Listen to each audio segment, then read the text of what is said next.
আজি 2 ঘণ্টীয়া অৱস্থান ধৰ্মঘট আমি পালন কৰিছোঁ। এই 2 ঘণ্টীয়া অৱস্থান ধৰ্মঘট পালন কৰাৰ মূল উদ্দেশ্যটো হৈছে যে চৰকাৰে অতি ষড়যন্ত্ৰমূলকভাৱে গোভা ট্ৰাইবেল ব্লকটো ভংগ কৰি জাগিৰোড টাউন কমিটি গঠনৰ ফালে আগবাঢ়িছে। এই ভিতৰীয়া বিশ্বস্ত খবৰটো সদতীয়া ছাত্ৰ সন্থাৰ হাতত আছে। তো আমাক স্পষ্ট মন্তব্য হৈছে এইটোৱে যে আমি উন্নয়ন বিচাৰোঁ, আমি উন্নয়নৰ বিৰোধী নহয়। কিন্তু আমাক এই ধৰণৰ উন্নয়ন প্ৰয়োজন নাই যি উন্নয়নৰ দ্বাৰা আমাৰ পূৰ্বপুৰুষসকলে হস্ত কৰি থৈ যে মাটি সম্পত্তি ভাষা কৃষ্টি সংস্কৃতি আমি হেৰুৱাবলগীয়া হয়। গতিকে আমি থিয় ছাত্ৰ সন্থাই এই কথাটো স্পষ্ট ভাষাৰে আমি ক'ব বিচাৰিছোঁ, চৰকাৰৰ এনে হঠকাৰী সিদ্ধান্ত কোনো কাৰণতে আমি মানি নলওঁ।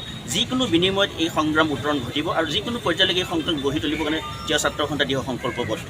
আৰু এই কথাটো আমি আৰু এটা এইখিনিতে চৰকাৰক অনুজ্ঞাত হ'ব বিচাৰিছোঁ, 1988 চনতেই ত্বৰান্বিত সেই AGP চৰকাৰৰ দিনত কিছুমান জনজাতি বিৰোধী লোকক সন্তুষ্ট কৰিবলৈ গৈ তাত উন্নয়ন প্ৰাধিকৰণ আইন প্ৰস্তুতৰ আইনৰ অধীনত ডেভেলপমেণ্ট বোৰ্ড গঠন কৰা হ'ল বা অথৰিটি গঠন কৰা হ'ল।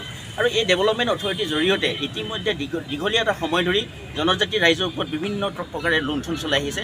জনজাতি ৰাইজক বিভিন্ন ধৰণে এইটো বিভিন্ন হাৰাশাস্তি কৰি আহিছে।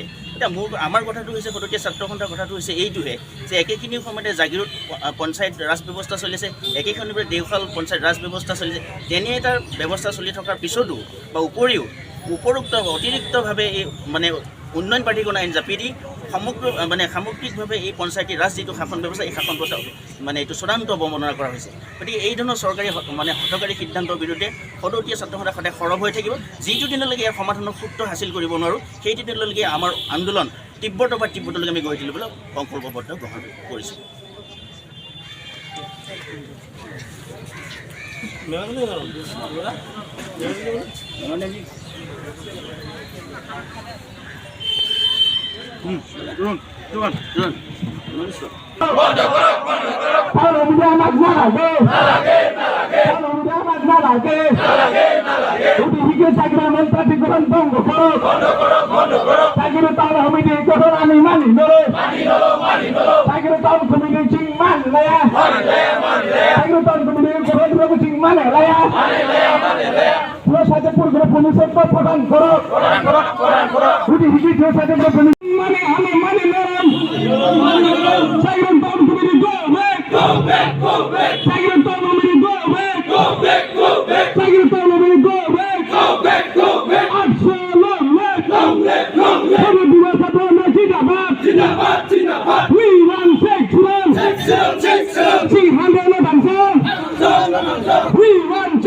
হয়, আজি মৰিগাঁও সদৰ বিহুতলীত মৰিগাঁও সদৰ তিৱা ছাত্ৰ সন্থাই প্ৰতিবাদী কাৰ্যসূচী অৱস্থান ধৰ্মঘট কাৰ্যসূচী পালন কৰিছে। তেখেতসকলৰ বিভিন্ন ধৰণৰ দাবী আছে। তেখেতসকলৰ দাবীসমূহ হৈছে গোভা ট্ৰাইবেল ব্লক ভংগ কৰি জাগিৰোড টাউন কমিটি গঠনৰ যে ষড়যন্ত্ৰ কৰিছে সেয়া বন্ধ কৰিব লাগে। জাগিৰোড উন্নয়ন প্ৰাধিকৰণ ভংগ কৰিব লাগে।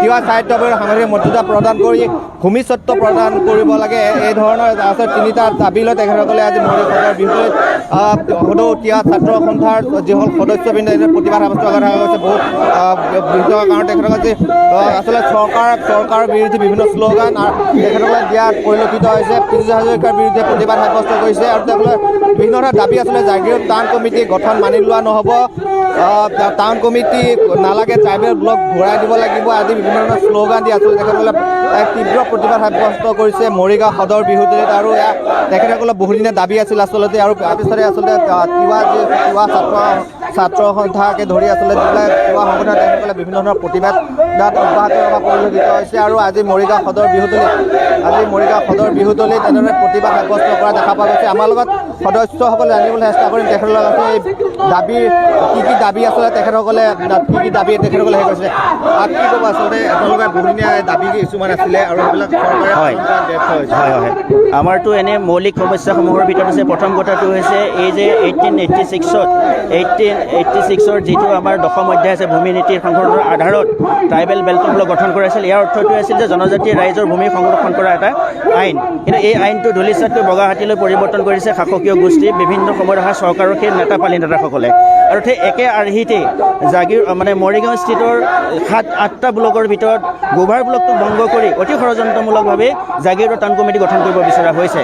জাগিৰোড টাউন কমিটি গঠন কৰিব বিচৰাৰ মূল কাৰণটো হৈছে যে ইতিমধ্যে বহু ধৰণৰ চৰকাৰী বিষয়া, বহু ধৰণৰ উচ্চ বৰ্ণৰ লোকে আৰু বহু ধৰণৰ পলিটিকেল গ্ৰাউণ্ডত থকা ব্যক্তিয়ে শ বিঘা ট্ৰাইবেল বেল্ট ব্লকৰ মাটি কিনিছে আৰু এই মাটিসমূহ তেওঁলোকৰ নামত নামজাৰি কৰিব পৰা নাই। গতিকে নামজাৰি কৰিব যদি লগীয়া হয় তেতিয়াহ'লে ট্ৰাইবেল বেল্ট ব্লকৰ এই আইনটো ভংগ কৰি সংৰক্ষণ মুক্ত কৰি পেলাই জাগিৰোড টাউন কমিটি গঠন কৰিব পাৰিলে তেওঁলোকক সংৰক্ষণ মুক্ত কৰিলে সেই যিসকল ৰাজনৈতিকভাৱে আগবঢ়া, যিসকল সামাজিকভাৱে অতি পৰিকল্পিতভাৱে তেওঁলোকে তাৰ কাৰণে সংৰক্ষণ